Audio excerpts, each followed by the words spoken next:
I just want to start off by saying my name is Christopher McKenzie, and I'm here to share my testimony with you. I'm gonna try to make it short, so I'm gonna go all the way back because I want to go back to when I was like a child, all the way up until now. When I was 9 years old, I had a vision. I don't know if it was God or a messenger who prophesied to me, but I was praying to God and I was asking God for wisdom because when I was younger, I was harmed as a child, and it made me very confused, and I just wanted to know more and know better. And whatever this entity is, if it was God or something else, it expressed to me that I'd be very sad, because with great wisdom comes great sorrow, and that I would not live a long time, which I didn't ever expect it to live a long time. But so I was endowed with the spirit of discernment and given the magical glasses of the universe, as Dick Gregory would have said. Long live Dick Gregory. And as I went through my life, I continued to make mistakes, and I would fail my tests, my spiritual tests, and I would get punished for them. And all of this added up to, by the time I was 18, I was shot 2 inches from my heart because I was about to make a deal with the devil. And when I got shot 2 inches from my heart, I was ejected out of my body and sent into the void. And as I was descending, it felt like it was getting hot and hotter, but I didn't accept my death. And I said no 3 times in a fit of rage and like a lot of anger. And I came back into my body, and God gave me back my body. And I never thanked him for that. And then God gave me a girlfriend. Well, not girlfriend, but he gave me a wife. And I mistreated her. And by the time I realized this, I was a much older young man. But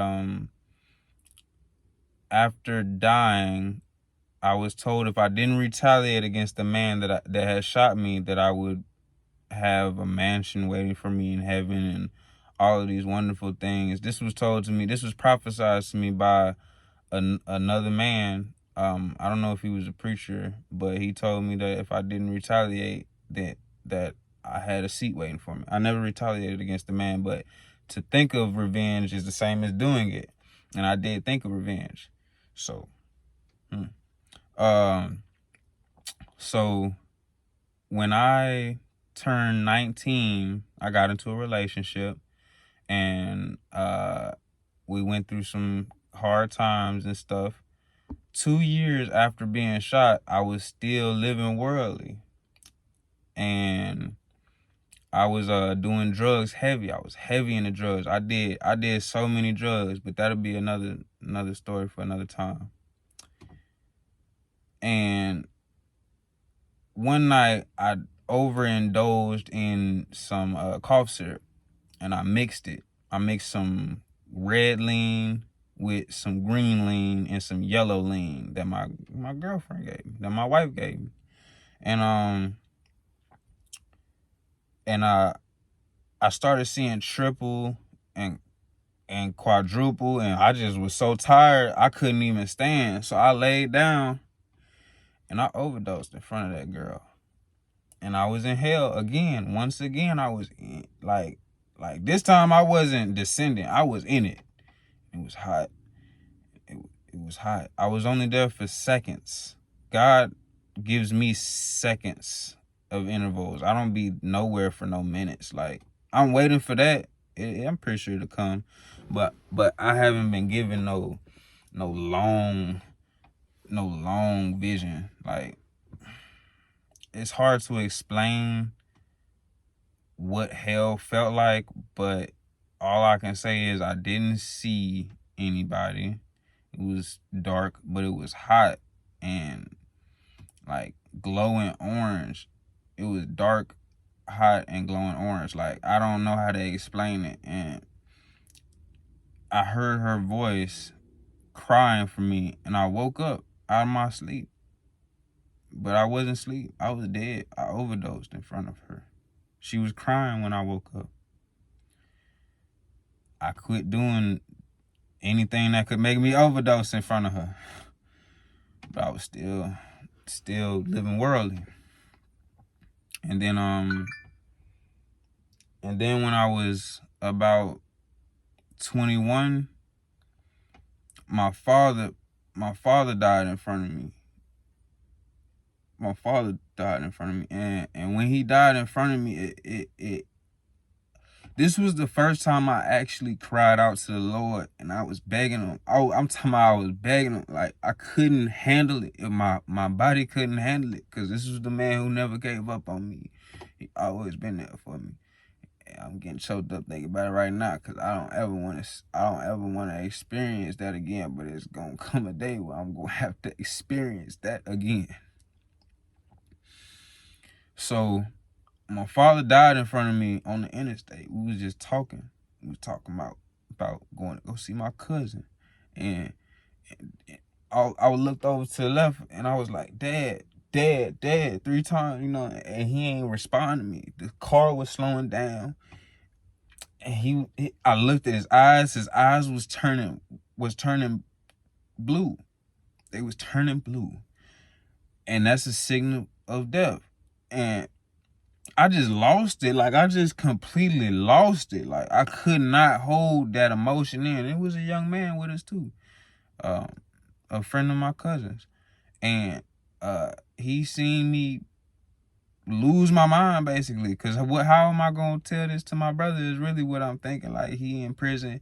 I don't know. Like, I'll basically be losing 2 birds to 1 stone, because lose my dad, lose my brother too. And I just sat there for 2-3 minutes, and I prayed hard, prayed. I said, God, please don't let him die. Please don't let him die. I'm not ready. Please don't take my daddy from me. I'm not ready. So I put my hands on his chest, and I rubbed it, and he woke up.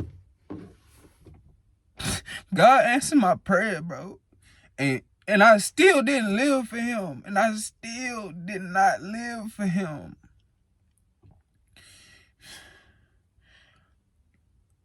I went on later on in the next year, because that was 2019. I went like twice. I overdosed in 2019, and my dad died in front of me in 2019.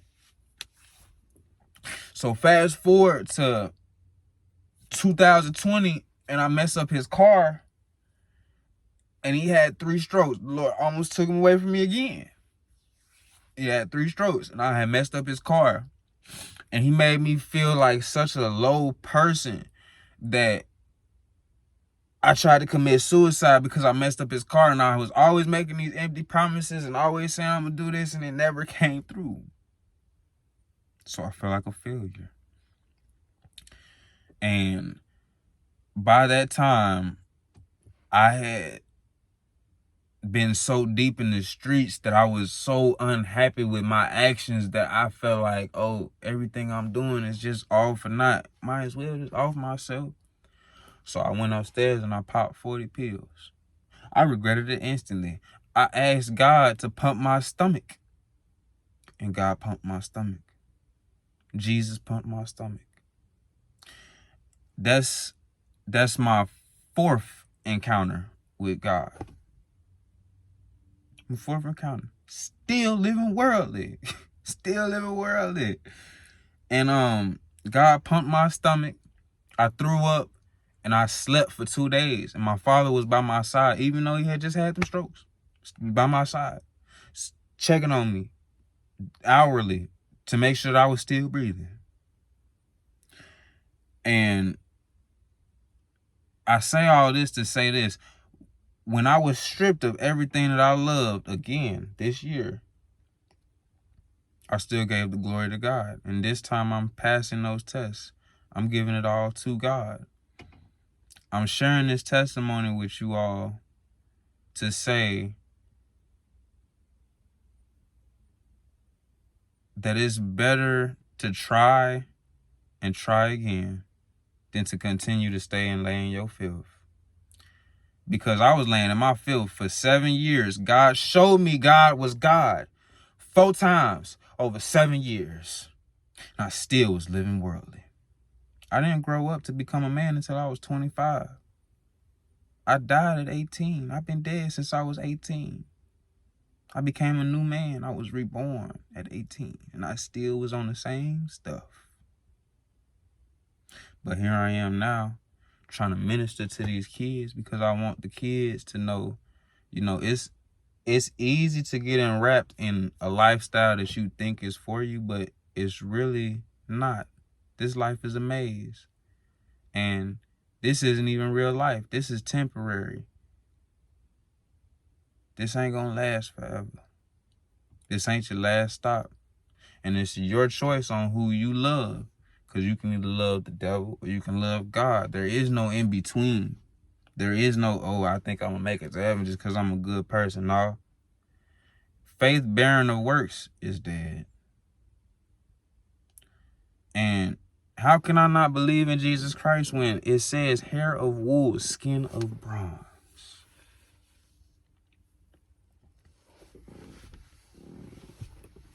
So I'm just sharing this testimony. I know a lot of people gonna probably question me, ask me, well, how do you know it was God? I can't explain it, but I just know that when I'm in the presence of God, like, I feel happy. I feel content. I was depressed and suicidal from the time I was like 6 up until 25. Until I gave it all to God. Like, I don't know how to explain this in full detail, but I'm going to try to throughout these videos. Y'all have a beautiful day. And thank you for listening to my testimony.